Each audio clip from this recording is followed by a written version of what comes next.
And with that, I think a whole new era started when this concept really took hold of the population. So behavioral science really has gone mainstream in the last few years. And to really appreciate it, we should start with, I guess, what the early days of behavioral economics were. And a guy who I think often gets overlooked is Herbert Simon. I mean, he doesn't. He's actually a Nobel laureate. He gets a lot of credit for awesome things, that's for sure. But he actually came up with bounded rationality. Great concept, which basically says a lot of the things we've just talked about. And particularly, he talked about the fact that given information is sometimes very difficult to obtain all of the information necessary. It's also difficult to have all of the information to always go through this cognitive effort. Sometimes our brains just can't make the best decision, even if all information is available. To do our best, we have this bounded rationality. And this was really crucial in the development of what later very popularly became known as behavioral economics. And these two guys, Taubman and Tversky, wrote several papers really documenting these deviations that we just talked about, these heuristics, these biases. And actually, Taubman is also a Nobel laureate, and obviously Tversky would be too if he had lived long enough to get it, but unfortunately not. So these are really important people who we have to thank for a lot to understand decision making in this new concept. I would definitely recommend, if you ever want to read a bit of the research behind this, this is a famous paper in Econometrica about loss aversion, prospect theory, and this is like a science paper summarizing most of the heuristics that we mentioned before. Yet again, it was the 70s, everyone was excited about this, a whole field of research was really born from this. But it didn't quite make it into the public sphere yet, although it became more and more famous, and a Nobel Prize was awarded in 2002 to Kahneman. I would say this book has trumped everything in the public eye about how important these biases are in our decision making. And importantly, Nudge, written by Richard Thaler and Carl Sunstein, who is actually here at the Harvard Law School, they really made a case for why governments and organizations should start thinking about these biases and not ignore them. Don't just say obesity is a problem that we're trying to really solve, but we're not going to actually take into account that people have trouble stopping eating. Yes, we need to do something about Cass Sunstein's example with the cafeteria. When our kids go to school, where are the chips versus the apples and the oranges? So these kind of things really are highlighted in this book. They are obviously not the only ones. There are tons of books that have come out recently. Obviously you can see that I definitely did not take these pictures, by the way. But if you ever type in a book title, for whatever it is, I assume, you will always have artistic sitting on the table. A nice background is some nice wood. This is Dan Ariely's book, obviously on a nice table. This is Danny Kahneman's book on a nice table. So with all of these tables in the background, you shouldn't forget that the books are important too when you Google it. And this one is basically a summary of Danny Kahneman's life and his achievements after the Nobel laureate and after the Nobel Prize. After enough books on tables have been photographed, this law became very important. And any Brits in here by any chance? No, shame. I was going to test who recognizes the number 10. 10 Downing Street, that's right, exactly. And it's important because that's where really, in 2010, a whole new idea of government came into being, basically. These four guys here are some of the early members of the Behavioral Insights team. They are still all there, and they are now leading different sections of what used to be a team of 4 or 5 people, 6, 7 later on.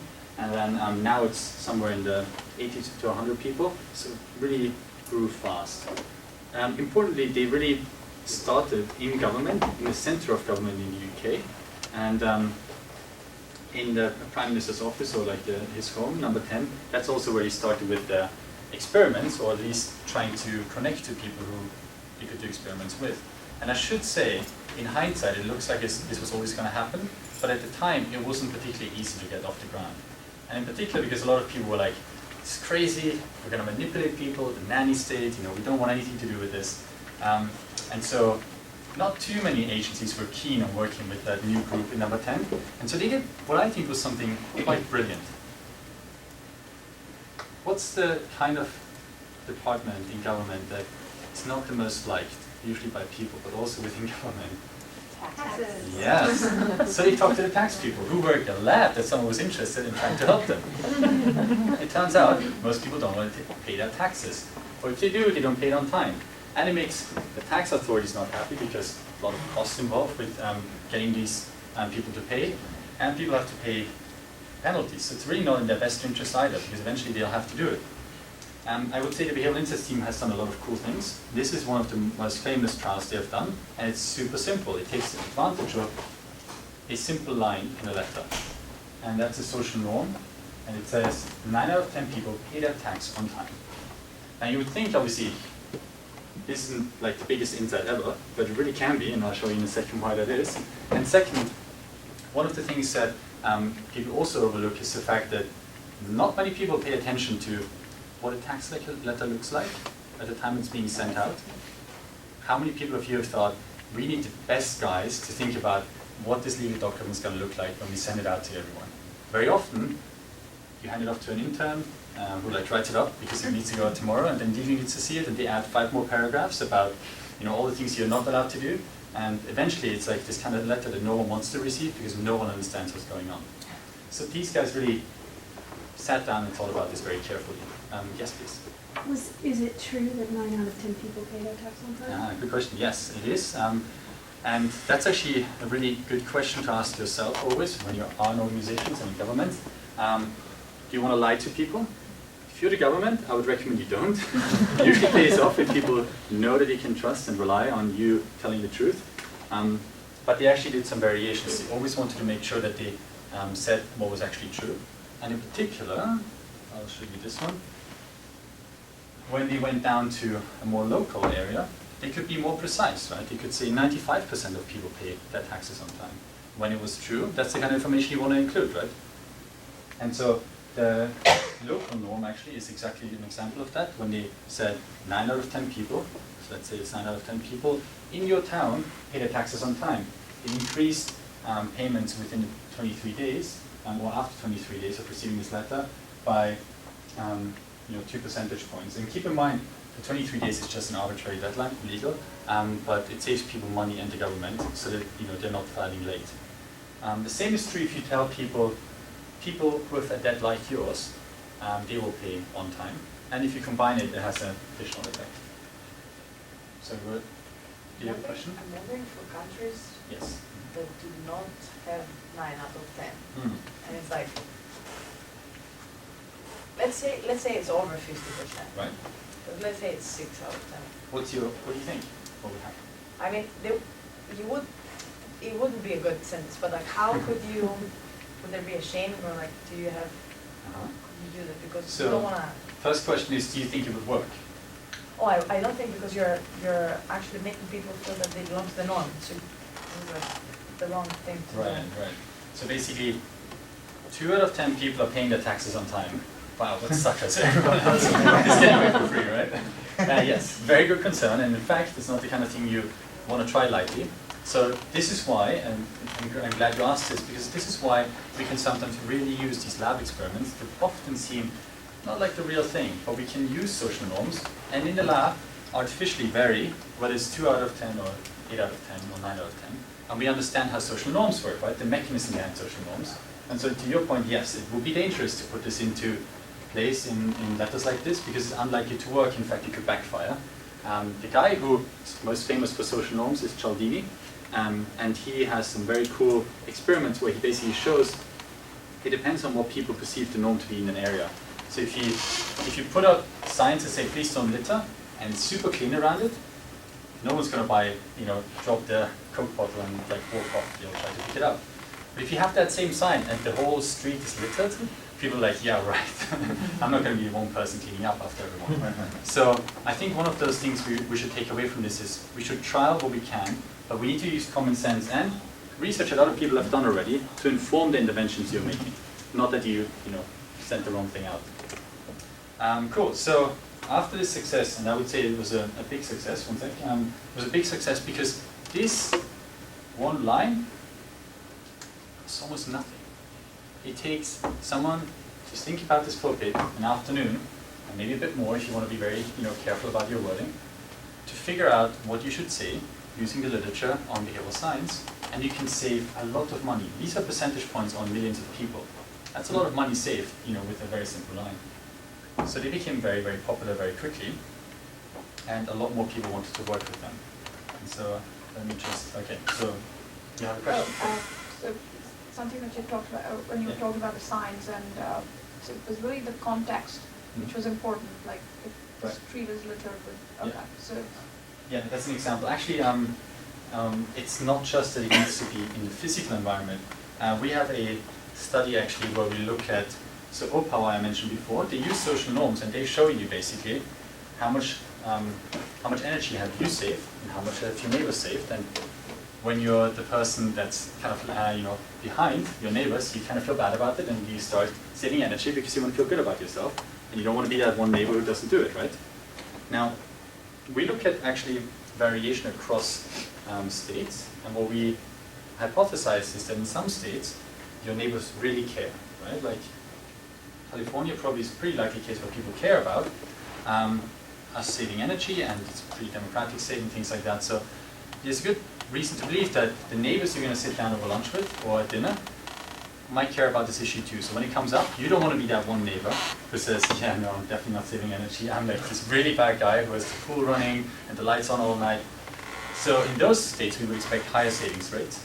And in states where maybe this isn't the case, in some cases where you really know that your neighbors think this is ridiculous because climate change is certainly not happening, we shouldn't see this working. And so we find exactly that correlation. So in states where people don't care, the saving rate, it's still there, it's much smaller. We're talking 0.8 percentage points increase. But in states where they care, where on average people think that their neighbors believe, so it's not even, do you believe it? It's the question is, do you think your neighbors think that this is a good thing to do? Then yes, then it seems to go up much more. So would you be using a different nudge or a different device? Yeah, so we're trying to work with OPOW to figure that out. Like, what's the right thing to do next, right? Like, how can we get those people who think that neighbors don't care to maybe realize either they do, or we can get around that problem. Yeah. Is a nudge always, a third-person sort of statement, meaning, like, when you put on a shampoo bottle, rinse, lather, and then add the word repeat?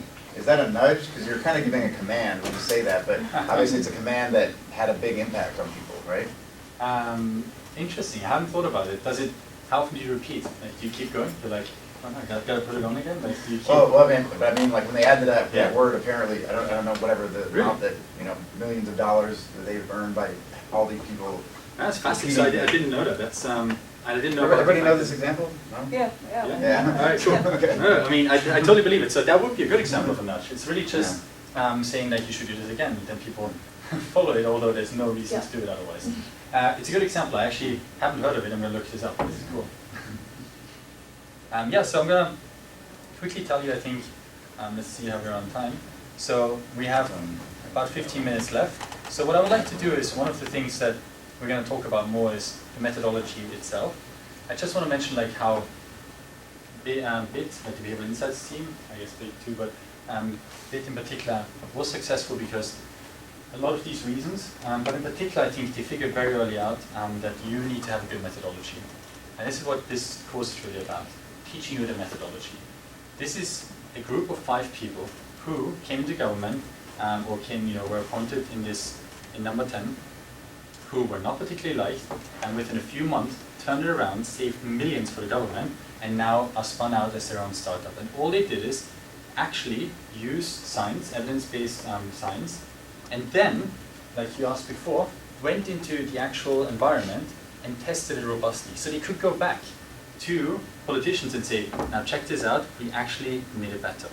And in fact, what I like a lot about this is it changes norms too. So now in Parliament in the UK, there are politicians turning around to their own like groups that they are working with and other departments, and they say, show me your RCT, show me your trial, show me that this actually works. We're going to talk a bit more about the actual randomization. So just to give you a quick, most people know this, I'm going to make it pretty fast, but we're going to talk about this in more detail later anyway. If you have 2 different letters, say this letter has a link to the web page to pay your taxes for a change, and another letter that has also a link, but it takes you directly to the form. If you want to randomize that, the idea is simple. You have a bunch of people who you want to send that letter to anyway. That's your normal group of people that are targeted with this letter. And you simply randomly assign them to one bucket or the other. Either the control group, they will receive a letter that has the link to the website. Or the treatment group, they'll have the same letter, the link goes directly to the form that they then have to submit.